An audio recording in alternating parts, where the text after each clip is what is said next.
European യൂണിയനും അധിക tariff ചുമത്തുമെന്ന് അമേരിക്കൻ പ്രസിഡന്റ് ഡൊണാൾഡ് ട്രംപ്. എന്നാൽ ബ്രിട്ടനുമായി പരസ്പര ധാരണയിലെത്താമെന്നും ട്രംപ് സൂചന നൽകുന്നു. നേരത്തെ കാനഡയും മെക്സിക്കോക്കും ചൈനയ്ക്കും ട്രംപ് അധിക താരിഫ് ചുമത്തിയിരുന്നു. ഇവരുമായി ഐസൻ ജോസ് ചിരികണേസൻ. യൂറോപ്യൻ യൂണിയനും താരിഫ് നിശ്ചയിക്കാനുള്ള അധിക താരിഫ് ചുമത്താനുള്ള തീരുമാനം, ഇതുമായി ബന്ധപ്പെട്ട മറ്റ് വിശദാംശങ്ങൾ.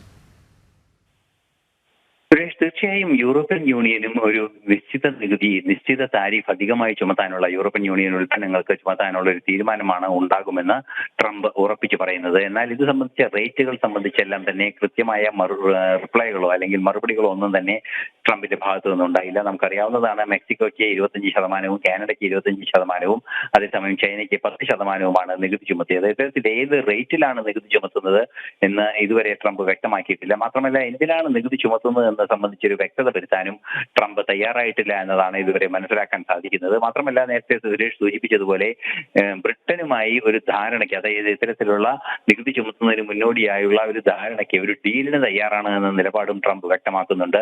ഇതിൽ നിന്നെല്ലാം തന്നെ മനസ്സിലാക്കാൻ സാധിക്കുന്നത് കൃത്യമായ ഒരു സാമ്പത്തിക നയം പിന്തുടരുക, അതുപോലെ തന്നെ രാജ്യത്തെ ആഭ്യന്തര ഉത്പാദനം ഉയർത്തുക, രാജ്യത്തിന്റെ വരുമാനം, അതായത് ഈ രാജ്യത്തുണ്ടാകുന്ന തൊഴിലാളികളുടെ വരുമാനം ആ രാജ്യത്ത് തന്നെ കൃത്യമായി ചെലവഴിക്കപ്പെടാനുള്ള ഒരു പണവിനിമയ സംവിധാനം ഒരുക്കുക എന്ന ലക്ഷ്യമാണ് ട്രംപ് മുന്നോട്ട് വയ്ക്കുന്നത് എന്നാണ് മനസ്സിലാക്കാൻ സാധിക്കുന്നത്. നിലവിലെ സാഹചര്യത്തിൽ യൂറോപ്യൻ യൂണിയനെ എത്ര നികുതി ചുമത്തും എന്നു മുതൽ ഉണ്ടാകുമെന്ന് സംബന്ധിച്ച് തീരുമാനമൊന്നും ഉണ്ടായില്ലെങ്കിലും യൂറോപ്യൻ യൂണിയനെതിരെ കൃത്യമായ നികുതി ചുമത്തുമെന്ന കർശനമായ നിലപാട് തന്നെയാണ് അദ്ദേഹം കൈക്കൊണ്ടിരിക്കുന്നത്.